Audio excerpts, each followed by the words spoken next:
Trend news চ্যানেলে আপনাদেরকে অভিনন্দন। আর কদিন পরেই যারা প্রাথমিক বিদ্যালয়ে সহকারী শিক্ষক হিসেবে যোগদান করতে যাচ্ছেন তাদের সবার প্রতি রইল আন্তরিক অভিনন্দন। তো ভিউয়ার্স, এই ভিডিওটা ঠিক তাদের জন্য যারা শিক্ষক হিসেবে যোগদান করতে যাচ্ছেন। দেখুন, আপনি কি আর কয়েকদিনের মধ্যে প্রাইমারি শিক্ষক হিসেবে যোগদান করতে যাচ্ছেন? এটা কিন্তু আপনার ক্যারিয়ারের শুরুর চাকরি। জেনে রাখুন, যোগদানের দিনে আপনি সাথে জেলা শিক্ষা অফিসে কোন কোন জিনিস নিয়ে যাবেন। অনেকে জেলা শিক্ষা অফিসে যে সমস্যার মুখোমুখি হন, এই জন্যই ভিডিওটা দেখুন। যোগদানের দিন জেলা শিক্ষা অফিসে যে জিনিসগুলো সাথে নিতে ভুলবেন না। 1. নিয়োগপত্রের ফটোকপি সাথে নেবেন, কমপক্ষে 3 কপি নেবেন।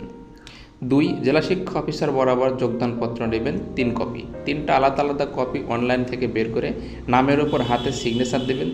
3টা সিগনেচার, একটা দিয়ে 2টা ফটোকপি করলে কিন্তু হবে না। এবং 3 নম্বরে দেখুন, আর 100 টাকা দামের 3টা স্ট্যাম্প এই অঙ্গীকারনামা প্রিন্ট করে নিয়ে যাবেন। এখানেও নামের ওপর হাতে সিগনেচার দিতে হবে। কখনোই কোনো কিছু ফটোকপি করবেন না বা ডুপ্লিকেট কপি করবেন না, এগুলো সবগুলো আলাদা আলাদা করতে হবে।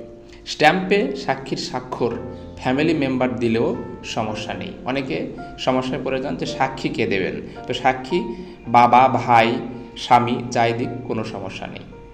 প্রাথমিক বিদ্যালয় শিক্ষক হিসেবে আপনার যাত্রা শুভ হোক। ধন্যবাদ।